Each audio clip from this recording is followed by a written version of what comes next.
Hello and welcome to week 10 of Electric Football. Today is Veterans Day, and on behalf of the staff here at Electric Football, Steve and I'd like to thank all the veterans past and present for their service. Steve? I'm thinking Old Glory looks pretty good behind us Yeah. compared to Stu's old bed sheets, which seem to have gone missing.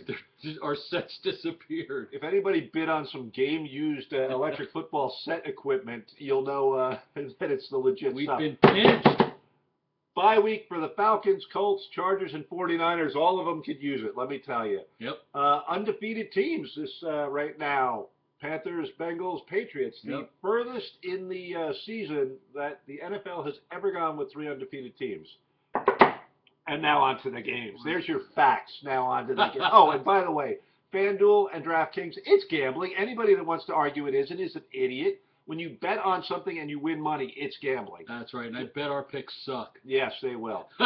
Buffalo at the Jets. And let me tell you, finally, a good Thursday night game. I'm actually a little psyched up for this one. I want to take a look because Rex is out there playing Clemson games. ball. Clemson. Oh, yes. Speaking of which, I don't know if you can see that, but I just daboed, baby. I don't know what that means. You don't need to know. Real Tigers know what that means. Number one in the nation. Ah, roar, Tiger, roar. Anyway, I'm looking forward to this game. Rex is playing mind games by sending IK, the KO master, out to shake hands with the captains. It would be interesting to see Gino take a pop back at him, but that ain't going to happen. Rex is, as Stuart so eloquently put it, a douche. But in this case, I think he's going to have his team fired up. I don't think the Jets are playing that well. A lot of my pick of the Bills is based on the fact that you're a small ligament away from having Geno Smith be your quarterback, and Mangold, who is supposed to play, is having trouble with the neck. So that line falls apart without Nick Mangold, and that team falls apart without Fitzpatrick. So I'm taking the Bills on the theory that one or two of them will leave the game. Yeah, believe it or not, the Bills can run the heck out of the ball, and the Jets haven't really been as good as they have been in the past at stopping the run. And Tyrod Taylor does enough to win games, and certainly smoked the crap out of my team last week. So I hate the Jets anyway, so I'm taking the Bills. All right. Lions at the Packers, and no way, no how do the Lions do the Packers lose 3 in a row? Not while Aaron Rodgers draws a breath. Packers at home, easy game. Stu? Yeah, the Lions be like, why do we have to face the Packers after they lost 2 in a row? That's not fair. We stink anyway. The Lions are shot. The Packers are trying to keep the playoffs in Green Bay, and the only way they can do this is kind of run the table here. I am taking the Packers, and I'm taking them big. And that well-considered sip was for you, football guru. And then, Stuart, yes, it's Irish mother's milk, but it counts, But damn it. it's so good. Anyway, Cowboys at Buccaneers. 6 losses in a row for the Cowboys without Romo. He's not back until week 11. I like the Bucs in this one. Wow, what the hell? Cowboys haven't won since they left. Can they win one here? Hard to say. I think they get the run game and going, and Tampa does keep it close. But I think the Cowboys prevail here. It'll be fun to watch the Cowboys owner Dorian Gray aging with each loss, though. It's like the picture was taken out of the attic, and he's aging right in front of you. Wowza. There are a couple of guys. If you know Dorian Gray, you're going, yeah, he is. Who knows Dorian Gray? Come on. Didn't you used to date Dorian Gray? No. Anyway, It's okay. who knew? Carolina at the Titans, and you'll notice that really good teams sack the quarterbacks a lot. I looked this up. I had the research staff get to this. Leading the league in sacks right now, Denver, St. Louis, New England, Carolina, Cincinnati, Green Bay. Surprise. Gee, do you see something there? And strangely enough, the Titans are next, I believe, in that. So you got Carolina at the Titans. Defense is always on the field. Yes, they have a lot of time to 38 try minutes and of get possession. and they're going to be on the field a lot this week. And Yeah. I didn't see it, but Cam Newton evidently stole a sign last week. Oh, no, I didn't know that. He had, during warm-ups, I guess there was a Packers cheesehead sign in the Carolina Stadium. And as he went by, he did a little whoop and tucked it away. So a nice move by Cam, who many are touting as an MVP candidate. Can't argue that. Undefeated team, playing great, about to beat the Titans, according to Steve. Yeah, no reason to think Tennessee beats the Panthers here, but I also didn't think they'd beat the Saints, and guess what? They did. They have a very good defense. It's still ranked number 5, all things considered. But there's no trap game here. The Panthers don't have a big game next week that they're looking at. They don't have a big game for like 4 weeks that they're looking at. They've really got a schedule that can take them to 11, 12, and 0. I think they smoke Tennessee, and my pick is Carolina. Bad timing on the Dorito. Chewy tobacco. But what a lovely taste. Bears, Rams. Bears at Rams. As I was just talking about, good teams sack quarterbacks. St. Louis sacks the quarterback an awful lot. Adam Gase really has Cutler playing well. I think he only has 5 interceptions for the year. Cut down on the turnovers. Playing better than I expected. And maybe Alshon's playing well. Finally.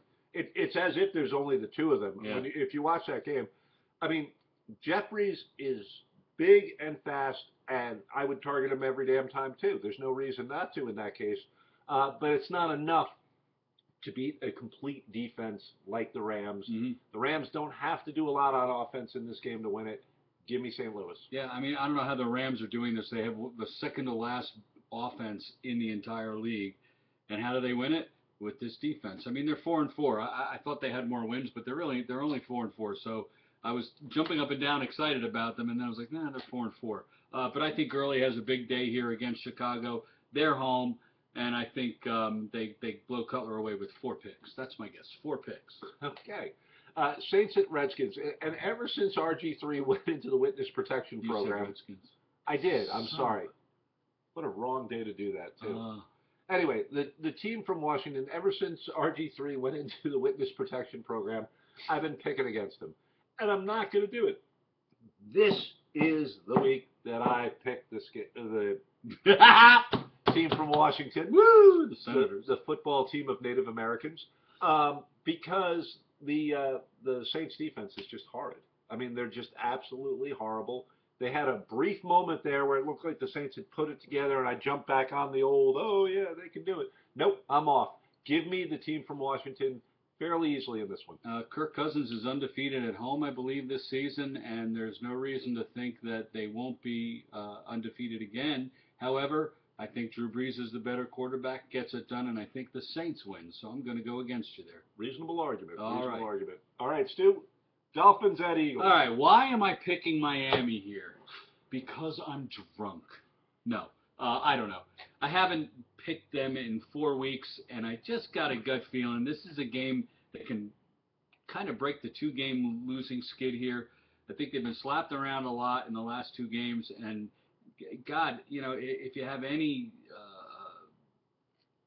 pride in yourself, you're going to come out smoking in this game. We're on the road in Philly. We have three road games in a row this year, because we also had to play in London. So we've had less home games than anybody. But I think Brent Grimes and Rashad Jones take care of the wide receivers for Chip Kelly's offense, and I think the Dolphins win. Speaking of smoking, I want to know what Stu's been smoking.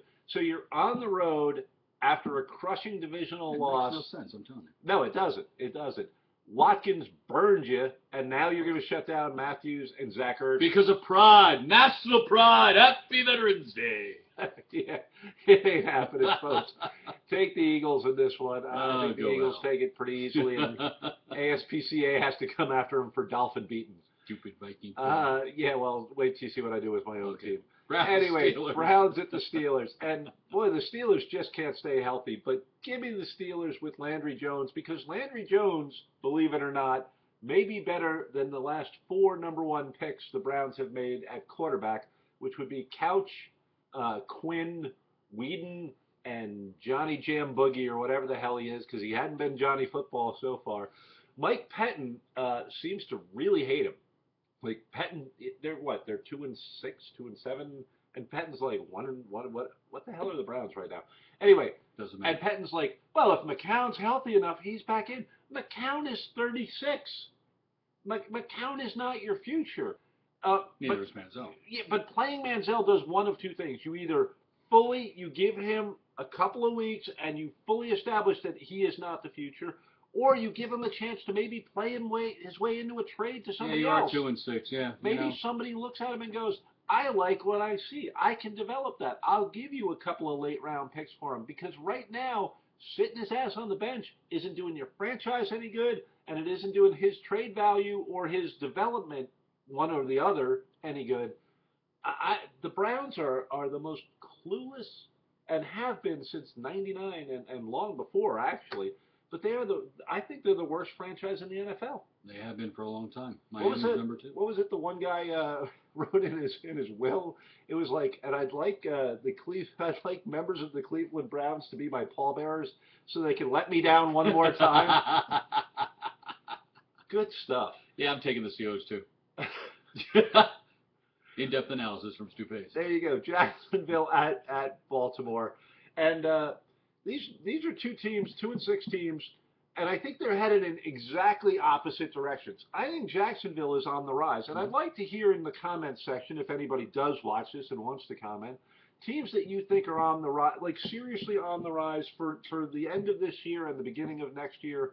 Teams that may have changed their fortune and not be the Browns again and again and again and again, if you know what I'm saying. I like what I see out of Bortles. I like the weapons they've developed at wide receiver.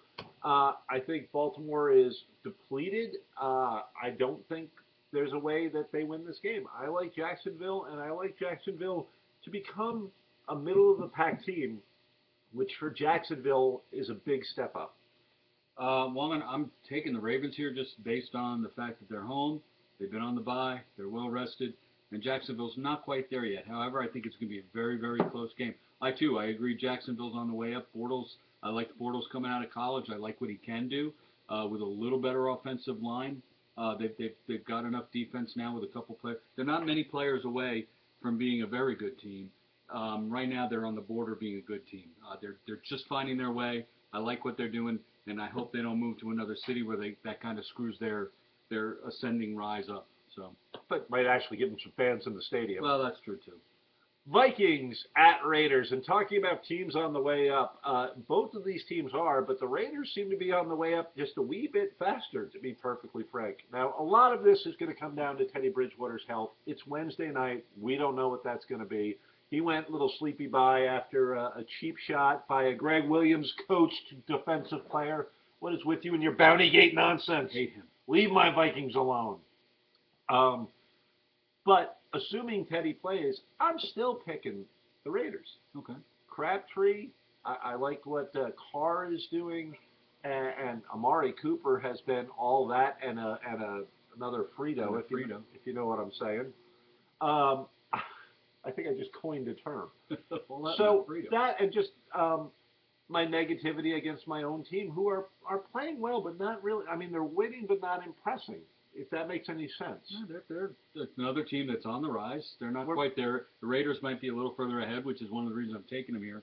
They're home. It's exciting. They're loose. They throw. They run. And as long as Latavius Murray, did I see that he was dinged up a little bit? The running back, the Raiders running back. I thought I read that. I don't know. I read so much, and I have no sense of memory here whatsoever. Right, Bill? So I am taking the Raiders at home here. I think they've just got a little more going for them right now, but it's a close contest. I think they're pretty evenly matched. All right, I'm pushing the chips aside. Pats at Giants. This is an easy one. Pats undefeated, playing great. Don't see where the Giants are going to be able to cover their wide receivers or their tight end. Pats are relatively healthy. Giants defense, pedestrian at best. Guys like Prince and Mukamura and JPP haven't been available. JPP is back now, but at what level? Somebody was calling him a baby deer, just learning how to do the steps again. So I don't see this one as needing a whole lot of analysis. I think the Pats jump out early like they have been on teams and control this one easily. I'm not analyzing it all. Please, Eli, come back as Super Bowl Eli and beat these Martha Fockers. That's all I can ask you. The pick is the Patriots. The prayer is for the Giants. All right. Chiefs at the Broncos, and the Chiefs are coming off a bye. They've got a modest 2-game winning streak going on, and they're going to get the snot kicked out of them. Denver has 30 sacks, first team to 30 in the NFL. Denver is upset after losing their undefeated status. Denver is at home.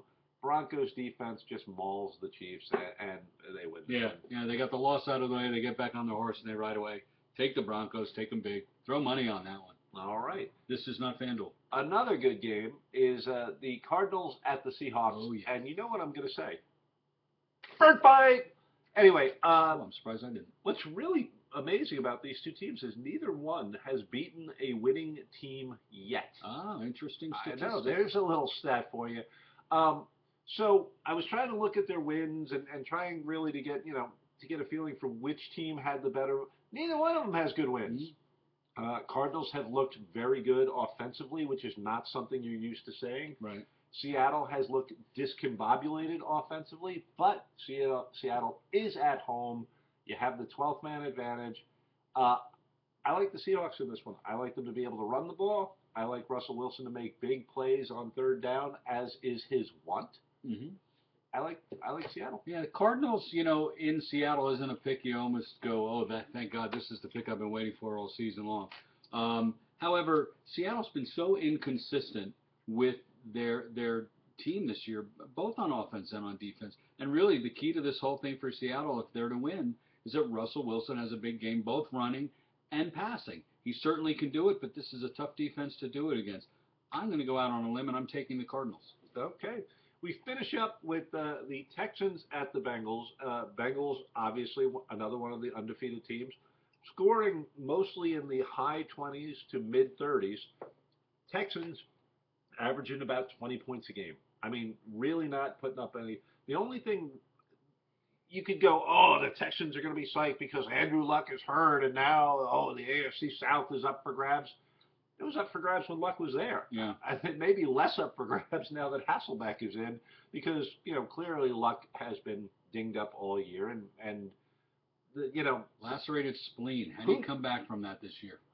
And a lot of things getting lacerated these days. Like my team. No, but I mean Keenan Allen and Luck, you didn't used to have lacerated things. You had Sims kid did a couple of years too. Right. Yeah. I mean, and that pretty much took him out of the NFL. You used to have torn cartilage. Now you have lacerated organs. No, I'm serious. The injuries are getting ridiculous. Worse. Take the helmets off their heads. Oh yeah, there's the solution. Anyway, Bengals, have been dominant this season. There's a good chance, if you listen to my picks, and if I get that Frito out of my mouth, go. Well, you got to lose sometime, right? Cincinnati, it shouldn't be here though. Texans are playing better than they were at the beginning of the year, but Cincinnati is clearly got the most balanced team, one of the most balanced teams in the NFL, and they are trying to keep pace with the Patriots to get at least a playoff game late in the playoff rounds. I mean, I'm assuming they get there. I'm certainly taking the Bengals here. I don't like that they're undefeated, but I don't think the Texans are a match for them. All right, I can speak again, and I agree with Stu and the Bengals. I will push aside the party mix. I will not do that again. Anyway, it's been a party hanging out with you. This is Electric Football. Thank you again, veterans. There's a little comment section down there. You can put in whatever you like. Cash would be good. See you next week. Yeah, we're going to put a PayPal thing up there, too.